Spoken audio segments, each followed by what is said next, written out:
Bom dia, boa tarde, boa noite. Hoje nós vamos falar sobre morfologia das angiospermas, destacando as sementes das angiospermas. Então, bora para a nossa aula? A semente, como nós já falamos nas videoaulas anteriores, ela é formada a partir do óvulo fecundado. Então, a semente se forma a partir da estrutura do óvulo fecundado, da oosfera, junto com o núcleo espermático, vai dar origem à semente.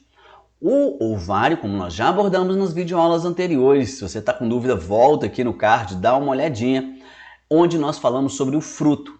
O ovário vai se desenvolver a partir do fruto. E o óvulo fecundado, a oosfera com o núcleo espermático, dando origem à semente. As sementes apresentam basicamente três estruturas muito básicas, que são a casca da estrutura da semente, a reserva nutritiva, que é o endosperma, que é o tecido nutricional do embrião, e o próprio embrião, que fica dentro da estrutura da semente, bem protegidinho. Aqui nós temos um esquema, lembrando do núcleo feminino, juntamente com o núcleo espermático masculino. A partir da fecundação dessa estrutura é que nós teremos o desenvolvimento da semente. A semente será formada pela casca, que nada mais é do que o invólucro do gametófito feminino. Essa estruturazinha aqui, ela veio do receptáculo floral, aqui onde você tem essa estrutura. Nós temos o endosperma, que é o tecido 3N. Se você está na dúvida, volta na aula em que nós falamos sobre a formação da estrutura da semente, ok? A gente vai falar sobre como esse endosperma se forma da fusão dos núcleos polares, tá? Com o núcleo espermático. E agora nós temos os cotilédones, que são estruturas nutricionais também do embrião. Lembrando que esses cotilédones são os principais responsáveis pela conversão da energia para o embrião. O embrião vai precisar dessa energia oriunda dos cotilédones para que o embrião se desenvolva. E aqui esse embriãozinho que tem origem do próprio zigoto, da própria fecundação. Quando a gente fala de semente dentro das angiospermas, a gente logo vai ser remetido às monocotiledôneas e às dicotiledôneas. Como nós falamos, o cotilédone agora é uma folha adaptada, é uma estrutura tecidual adaptada, cuja função é fazer o intermédio da nutrição do endosperma com o embrião. E existem dois tipos principais de angiospermas. Aquelas que apresentam um único cotilédone, que faz esse papel, e aquelas que apresentam dois cotilédones. Daí as distinções das monocotiledôneas, que apresentam um único cotilédone, para as dicotiledôneas, que têm esses dois cotilédones. Quase sempre é muito tranquilo de você identificar. É assim, a semente se divide em dois, tem dois cotilédones. Não é um só. Muito tranquilo. Como a gente pode ver isso, professor, meu filho? Aqui, dentro de uma monocotiledônea, é que nós temos o fruto do milho, como a gente já abordou nas nossas aulas anteriores. Esse fruto, ele vai ter a sua casquinha bonitinha aqui, ó, pericarpo, endocarpo, toda a estrutura do pericarpo, que é o fruto propriamente dito.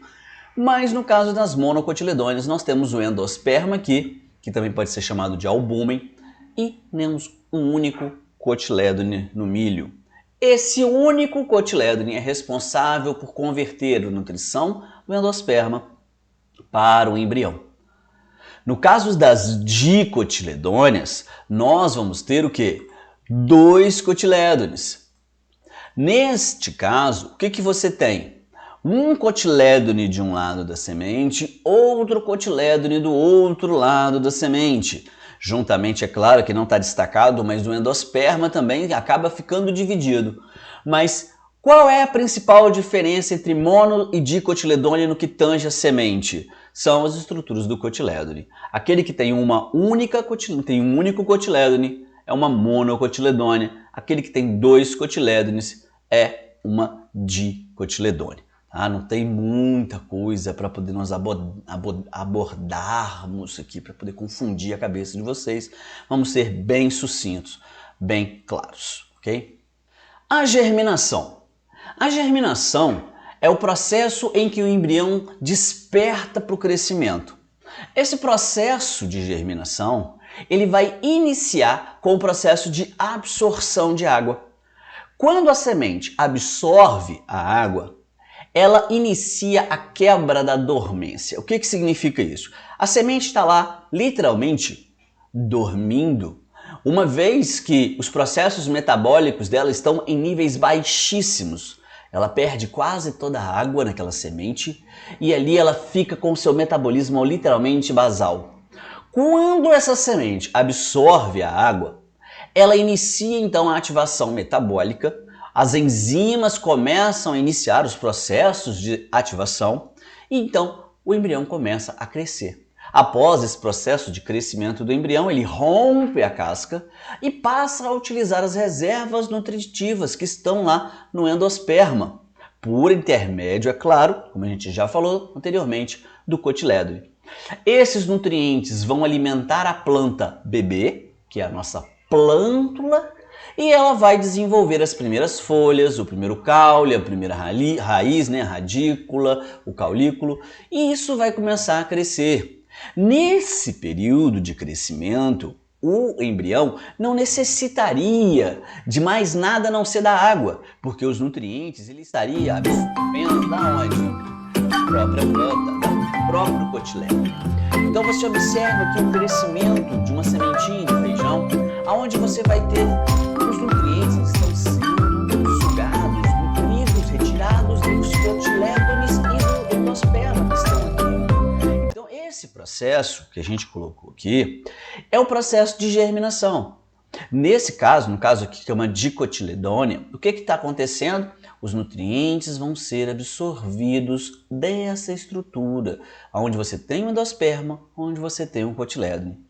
Somente após o período de sugar todos esses nutrientes, a planta então vai fazer o processo de fotossíntese. Mas professor, ela está verdinha. Ela já está fazendo a fotossíntese, uma vez que ela está já suscetível à luz do sol. Mas se você plantar um feijãozinho numa caixinha de sapato fechadinha, ela fica amarelinha, até esbranquiçada, porque nesse período que ela vai crescer, se desenvolver ali, longe do abrigo da luz, ela ainda assim consegue fazer isso, uma vez que ela tem as reservas necessárias para esse desenvolvimento inicial, todas dentro do cotilédone, todas dentro do endosperma. Então, para essa germinação acontecer, algumas coisas são essenciais. Por exemplo, oxigênio, umidade, temperatura adequada, presença ou ausência de luz, dependendo da planta. Mas uma coisa que vocês têm que entender.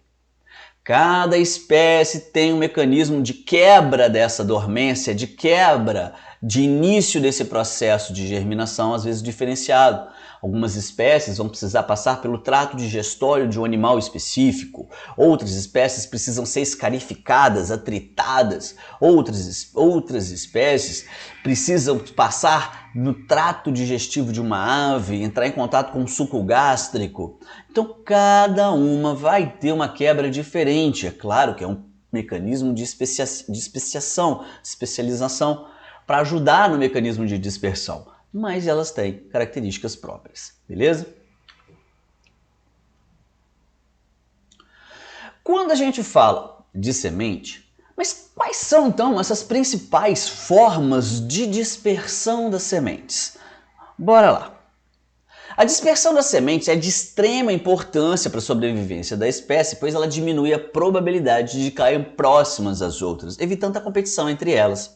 Então, durante o processo evolutivo, principalmente no que tange as angiospermas, que evoluíram paralelamente ao grupo filético dos animais, elas criaram N mecanismos de dispersão. Dentre eles, nós podemos citar a anemocoria. Anemo, brisa, vento. Coria é o transporte da semente, juntamente com o fruto, é claro. Então aqui nós temos o exemplo do dente de leão, da semente do ipê, presa a uma parte do fruto que ainda sobra, que são essas estruturas aqui, olha, são estruturas presentes ainda da estrutura do fruto. E do semente do ipê, o fruto todo, como um todo, é um fruto seco que é alado. Outro exemplo é a zoocoria, a disseminação feita pelos animais, Quem nunca sentou na beira de um campo ou numa praça pública, num gramado, quando levantou, saiu levando embora uns carrapichos como a marra-coruja ou uns carrapichozinhos desses como o picão?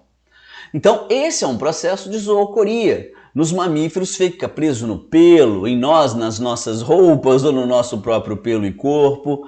Então, são mecanismos de transporte preso no corpo do animal. É um mecanismo de zoocoria. A zoocoria também pode ser de forma endógena, ou seja, dentro do corpo. Quando um animal come uma determinada fruta e defeca quilômetros depois daquele local, é um mecanismo de transporte da semente feito pelo animal, mas dentro do corpo. É a zoocoria. Outro exemplo, hidrocoria. A hidrocoria presente no coco, presente nas inúmeras plantas de mangue, aonde os frutos literalmente flutuam pela água por quilômetros. Poxa, no caso do coco, conquistou o mundo inteiro às beiras dos oceanos. Por quê? Porque ele consegue flutuar. O fruto do coco, propriamente dito, a gente não come. O fruto do coco é a estrutura com a casca fibrosa que a gente usa para fazer chachim hoje sustentável, estofamento de automóveis. Tá? A gente come o endosperma do coco. A gente come o endosperma e esses frutos são próprios, as estruturas fibrosas e cheias de ar são próprias para permitir a flutuabilidade do coco. Tá? Bom, meus amigos, era isso que a gente tinha para tipos e dispersão das sementes. Espero que vocês tenham gostado. Se vocês gostaram, deixem o seu like, se inscrevam no canal para não perder nenhum dos nossos vídeos. Eu espero vocês no nosso próximo encontro. Um forte abraço, valeu!